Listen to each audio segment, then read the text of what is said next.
Hello everyone.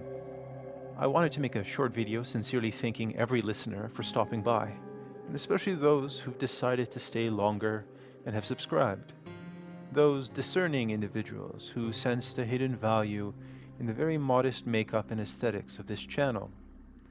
From my very first video, I've received encouraging comments, and also some that have been positively moving for me on a deep personal level.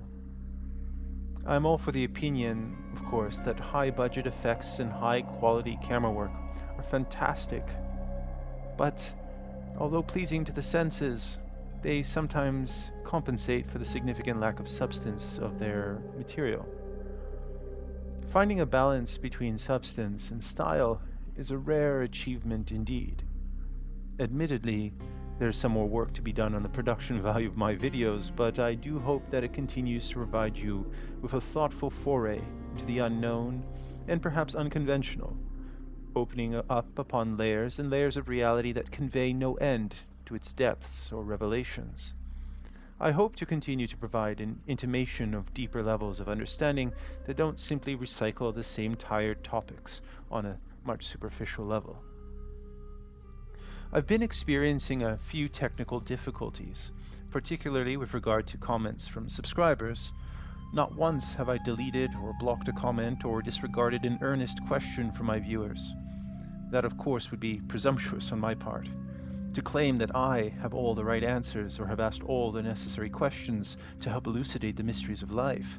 Far from it. In a sense, any framing of a question already misleads.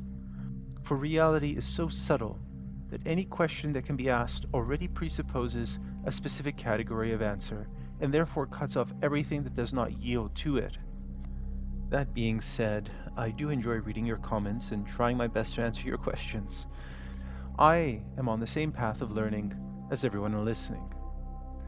Dialectical reasoning, consolidated by Plato and his Athenian school, effectively murdered and supplanted the rhapsody of the poetic and oral works of both Parmenides and Empedocles. Truth cannot be arrived at by question and answer. Reason holds the object of inquiry into the warm fold of attention and its embrace, and the proximity to the reasoner is thereby enveloped. But at the same time it keeps an arm's length as an object to be poked and prodded and analyzed. In a sense, the pre-Socratics, to use the misleading academic convention, is the heart of this channel. Everything I speak of, whether proximal or distal, revolving around these magicians. It's fair to say that Carl Jung is also included here. But I will take this opportunity to answer a question I received regarding Homer's Odyssey that I focused on in a couple of videos. Firstly, who or what is Homer?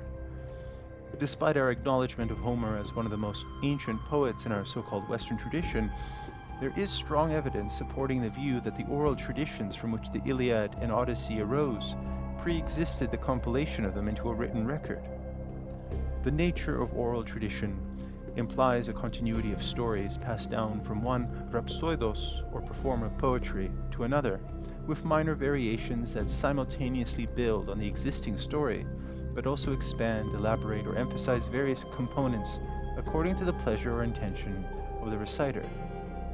This suggests that Homer may not actually have been one person, or even necessarily a person, but a collection of stories over who knows how many years being attributed to that one name. Another question that's come up on multiple occasions, albeit in different guises, is a complex matter of hermeneutics or interpretation of a text. How can we know that this particular reading of a text is the right reading of the text? Did the compilers or Homer himself intend this to be the definitive interpretation of his writings? Did he purposely veil it? This is a long and difficult question to get into thoroughly. Interpretations aren't free form. It isn't a matter of anything goes. Certain assumptions and assertions cannot be made without breaking the puzzle piece to make it forcefully fit. But once a certain key to the text is discovered, it unlocks and shifts the entire frame and substance of a work. The implications become entirely different depending on the angle by which it is viewed. It's important to acknowledge our disadvantage as moderns in the 21st century. The sheer amount of philosophical, cultural, and linguistic accretions of the centuries has so distorted our sharing of perspective with the ancient Greeks that it's as though they come not only from an alien culture, but an alien world. A society that primarily relies on oral tradition is going to be much more subtle, nuanced, and intricate in how they convey a myth. For the true understanding of a myth is what is known as a speech act, where the words are deeds, and the deeds are words. The word and action that the word conveys are simultaneous. This is one of the most crucial insights to acknowledge when considering oral traditions. The performance and recitation of the book in the Odyssey or Iliad by the rhapsodist is also the action of cosmogenesis taking place at the exact same time.